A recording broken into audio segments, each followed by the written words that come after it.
శ్రీ మహాగణాధిపతయ నమః. ఈరోజు మనం శ్రీ విశ్వావసునామ సంవత్సరంలో సంవత్సర ఫలితాలను తెలుసుకోవడంలో భాగంగా మేషరాశి వారికి ఈ సంవత్సరం ఎలా ఉంటుంది అనేటువంటి అంశం గురించి తెలుసుకోవడానికి ప్రయత్నం చేద్దాం. అశ్విని భరణి కృత్తికా పాదం మేషం అంటే అశ్విని నక్షత్రం 1 2 3 4 పాదాలు, భరణి నక్షత్రం 1 2 3 4 పాదాలు, కృత్తికా నక్షత్రం ప్రథమ పాదం వరకు ఉన్నటువంటి నక్షత్ర పాదాల్లో జన్మించిన వాళ్ళందరినీ కూడా మనం మేషరాశి జాతకుల కింద పరిగణిస్తాం. ఈ సంవత్సరం యొక్క ప్రాధాన్యత ఏమిటంటే, ఈ సంవత్సరం మొదలవటమే కాలసర్పదోషంతో మొదలవుతోంది, అలాగే షష్టగ్రహ కూటమితో మొదలవుతోంది. అంతేకాకుండా వీటితో పాటుగా ఈ సంవత్సరం దాదాపు 9 నెలల కాలం పాటు త్రిగ్రహ, చతుర్గ్రహ, పంచగ్రహ కూటములు అనేటువంటివి ఏర్పడుతూనే ఉన్నాయి. ఇవన్నీ కూడా ప్రధానమైనటువంటి ఫలితాలను నిర్దేశిస్తున్నాయి. వీటితో పాటుగా ప్రధాన గ్రహాలైనటువంటి గురు, శని, రాహుకేతువులన్నీ కూడా వాటి స్థానాల్లో మార్పు అనేటువంటిది కూడా సంభవిస్తోంది. ఇవన్నీ ప్రధానమైనటువంటి ఫలితాలను నిర్దేశిస్తున్నాయి. ఎటువంటి ఫలితాలను నిర్దేశిస్తున్నాయి అనేటువంటి అంశం గురించి తెలుసుకుందాం. ఈ గ్రహ గతుల్ని కనుక పరిశీలించి చూసినట్లయితే మేషరాశి వారికి ఏలినాటి శని అనేటువంటిది మొదలవుతోంది.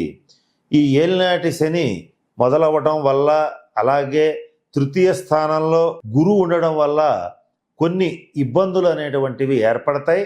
అయితే గురుగ్రహ అనుగ్రహం కొన్ని విషయాల్లో చాలా బాగుంటుంది. కానీ ఈ శని ప్రారంభం అవటం వల్ల మేషరాశి వారు కొన్ని రకాలైనటువంటి జాగ్రత్తలు తీసుకోవాలి, కొన్ని పరిహారాలు చేయాలి. మీ యొక్క ధోరణిలో కూడా కొన్ని విషయాల్లో మార్పు చెందించుకోవాల్సినటువంటి పరిస్థితి ఉంటుంది. అవేమిటి అనేటువంటి విషయాల గురించి ఇప్పుడు కూలంకషంగా తెలుసుకోవడానికి ప్రయత్నం చేద్దాం. మేషరాశి వారికి ఈ మే నెలలో ఈ రాహుగ్రహం అనేటువంటిది మీనరాశిలో నుంచి వెనక్కి సంచరించి కుంభరాశిలో ప్రవేశించి లాభస్థానంలో ఈ సంవత్సరం అంతా సంచారం చేయటం అనేటువంటిది జరుగుతుంది. ఎప్పుడైతే మేషరాశి వారికి లాభస్థానంలో రాహుగ్రహ సంచారం జరుగుతుందో మీకు అనేక రకాల విషయాల్లో, ఆర్థికపరమైన విషయాల్లో కానీ, అధికారం విషయంలో కానీ మంచి శుభ పరిణామాలు చోటు చేసుకుంటాయి. ఆకస్మికంగా ధనప్రాప్తి, ఆకస్మికంగా చేసేటువంటి వృత్తి, ఉద్యోగ, వ్యాపార వ్యవహారాల్లో మీరు ఊహించినటువంటి లాభాలు కలగటం, రాదు ఇక వదిలేసుకున్నాం అనుకున్నటువంటి డబ్బు కూడా చేతికి అందటం, ఇటువంటి అనేక శుభ పరిణామాలని రాహువు కలిగిస్తాడు. మీ యొక్క సోదర వర్గం కూడా మీ యొక్క పురోభివృద్ధికి తోడ్పడుతుంది.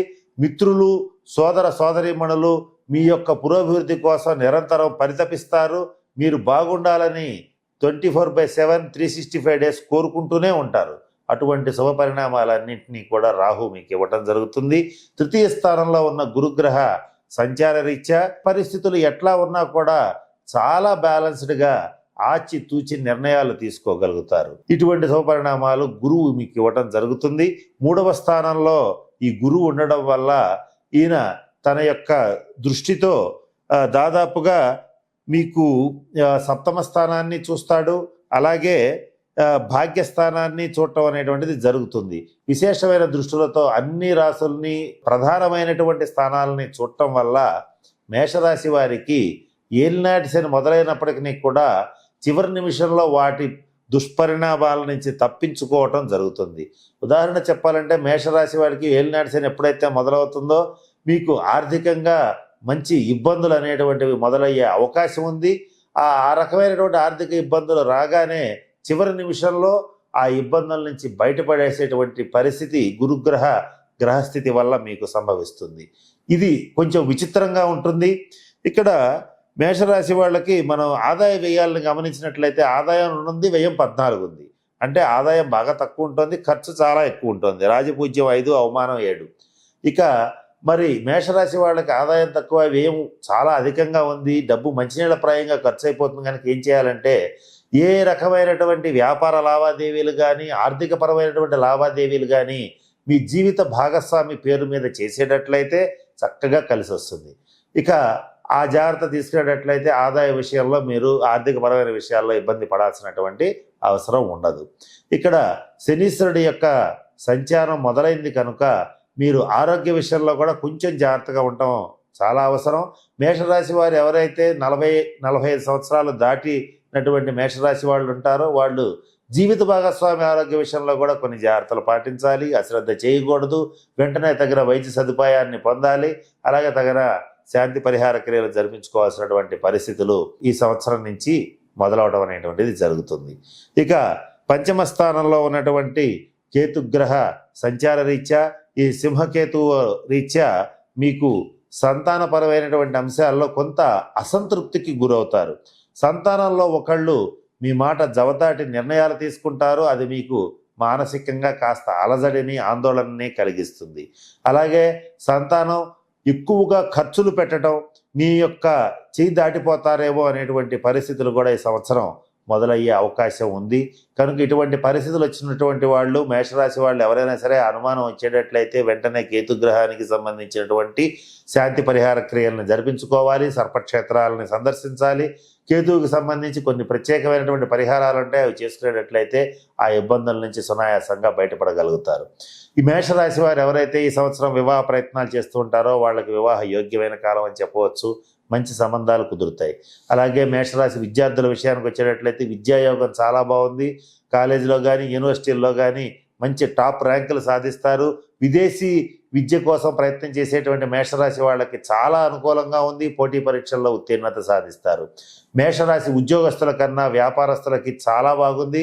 ప్రభుత్వ రంగ ప్రైవేట్ రంగ ఉద్యోగస్తులకి కొంచెం పనిలో ఒత్తిడి పెరుగుతుంది. చేసేటువంటి వర్క్ ప్లేస్లో కొంత మీకు తెలియకుండానే కొంచెం ఒత్తిడికి గురవటం, కొంత ఆందోళనకి అలజడికి గురవడం అనేటువంటిది జరుగుతుంది. ఇది ప్రభుత్వ రంగంలో కానీ ప్రైవేట్ రంగంలో కానీ ఉద్యోగస్తుల విషయంలో వర్తిస్తుంది.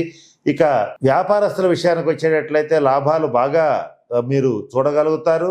అయితే వచ్చినటువంటి ఎంతో లాభాలను చూసి చాలా సంతోషపడే లోపల అవి మళ్ళీ తిరిగి వ్యాపారంలో పెట్టుబడి పెట్టాల్సినటువంటి పరిస్థితులు గోచరిస్తున్నాయి. ఇక మేషరాశి రాజకీయ నాయకుల విషయానికి వచ్చేటట్లయితే కొంచెం గడ్డు కాలం మొదలైందని చెప్పవచ్చు. ఈ జనాగ్రహం అనేటువంటిది మీ దాకా రాకుండా చూసుకోండి. తొందరపడి ఎటువంటి స్టేట్మెంట్స్ ఇవ్వకుండా ఉండడం, అనవసరమైన కామెంట్స్ చేయకుండా ఉండడం అనేటువంటిది మేషరాశి వారికి ముఖ్యంగా చెప్పదగినటువంటి సూచన. గతంలో ఏదైనా సరే క్రిమినల్ కేసులు కనుక రాజకీయ నాయకుల మీద ఉండేటట్లయితే బంధన యోగం అనేటువంటిది సంప్రాప్తం అయ్యేటువంటి పరిస్థితి గోచరిస్తోంది. ఇది కేతుగ్రహ దుష్ప్రభావం వల్ల కలిగే పరిస్థితి ఉంది. కనుక ఈ విషయంలో జాగ్రత్తగా ఉండాలి. మేషరాశి స్త్రీలు ప్రేమ పేరుతో మోసపోవటం అనేటువంటిది జరుగుతుంది. ఈ విషయంలో మేషరాశి స్త్రీలైనా పురుషులైనా జాగ్రత్తగా ఉండాలి. మరి ముఖ్యంగా మేషరాశి స్త్రీలు జాగ్రత్తగా ఉండటం అనేటువంటిది ముఖ్యంగా చెప్పదగిన సూచన. విదేశీ ప్రయాణ ప్రయత్నాలు అనేటువంటిది సఫలీకృతం అవుతాయి. అలాగే ఈ మేషరాశి స్త్రీలకి బాగుంది. పురుషుల కంటే కూడా స్త్రీలకే అధికంగా శుభ ఫలితాలు గోచరిస్తున్నాయి. నూతన గృహ యోగ్యత అనేటువంటిది కలుగుతుంది. నూతనంగా వస్త్ర ఆభరణాలు, సువర్ణాభరణాలు మేషరాశి స్త్రీలు కొనుగోలు చేయటం అనేటువంటిది కూడా జరిగి తీరుతుంది. ఇటువంటి శుభపరిణామాలు గోచరిస్తున్నాయి. ఏది ఏమైనప్పటికీ కూడా గురుకేతువుల యొక్క శుభదృష్టి బాగుంది. అలాగే గురు రాహువుల యొక్క శుభదృష్టి బాగుంది. శనికేతువుల రీత్యా కొన్ని ఇబ్బందికరమైనటువంటి పరిణామాలు ఉన్నాయి. కనుక వ్యక్తిగత జన్మ జాతకంలో ఎవరికైనా సరే శని మహర్దశ, అలాగే కేతు మహర్దశ, అట్లాగే ఈ మేషరాశిలో ఉన్నటువంటి వాళ్ళకి నీచబట్టిన దశాంతర దశలు జరుగుతూ ఉండేటట్లయితే వ్యక్తిగత జన్మ జాతకాన్ని పరిశీలింప చేసుకుని ఈ ఏళ్ళనాటి శనికేతువులకు సంబంధించినటువంటి శాంతి పరిహార క్రియలను జరిపించుకునేటట్లయితే ఆ ఇబ్బందుల నుంచి సునాయాసంగా బయటపడగలుగుతారు.